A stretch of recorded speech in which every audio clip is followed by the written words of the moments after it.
নমস্কার সবাইকে, welcome back to my channel Preeti cooking house. আমার আজকের রেসিপি মাছ বোনা করা রেসিপি। তো এখানে আমি 2-3 রকমের মাছ নিয়েছি, গুলশা মাছ, ট্যাংরা মাছ, পৈলা মাছ, তারপরে একটা বায়াম চিংড়ি, 3-4 রকমের মাছ নিয়ে নিয়েছি। তো সবগুলো মাছ একসঙ্গে মাখা মাখা করে রান্না করব। আর মাছগুলো আমি ভাজবো না, কাঁচা মাছটাকেই সব মশলা দিয়ে মেখে ভালো করে এভাবে রান্নাটা করব। সহজ করেই রান্নাটা করব যেন সবারই সহজ হয়, যারা ব্যাচেলর বা কোনোদিন নতুন রাঁধুনি যারা কোনোদিন রান্না করেননি তারা আমার এই রান্নাটি দেখে আশা করছি সহজেই রান্না করতে পারবেন। তো মাছগুলো ভালো করে ধুয়ে নিয়ে এর মধ্যে দিয়েছি 1 চামচ পরিমাণ হলুদ, আর দিয়ে দিচ্ছি একটা বড় পেঁয়াজ পেস্ট করে। তো পেঁয়াজ বাটা দিয়ে দিলাম। এবার এর মধ্যে দিয়ে দিব স্বাদ মতো লবণ। আর আমি এখানে লাল মরিচের গুঁড়াটা ব্যবহার করব না, কাঁচা মরিচ দিয়েই তরকারিটা রান্না করব। তো লবণ, হলুদ, পেঁয়াজ বাটা দিয়ে এবার এর মধ্যে দিচ্ছি একটা আস্ত টমেটো কুচি।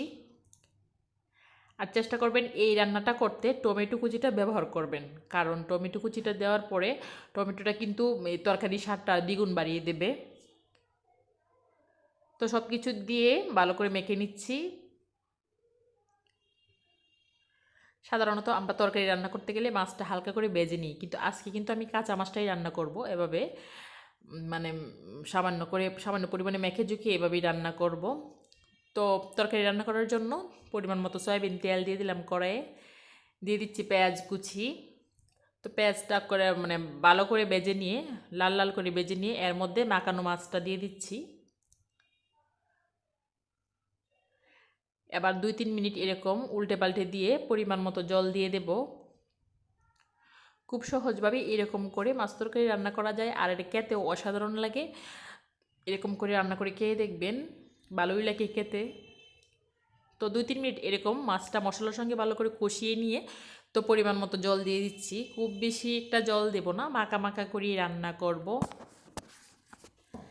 যারা আমার চ্যানেলটি সাবস্ক্রাইব করে দিয়েছেন তাদেরকে অসংখ্য ধন্যবাদ। আর যারা এখনও আমার চ্যানেলটি সাবস্ক্রাইব করে দেননি, আপনারা প্লিজ আমার ভিডিওটি দেখে লাইক দিয়ে যাবেন। আর আপনি যদি আমার চ্যানেলে নতুন হন তাহলে আমার চ্যানেলটি সাবস্ক্রাইব করে দিয়ে যাবেন। তো জল দিয়ে দিলাম, এবার একটু ডেকে দেব 4 থেকে 5 মিনিটের জন্য। ডেকে দেওয়ার আগে দিয়ে দিচ্ছি কাঁচামরিচ চিলি।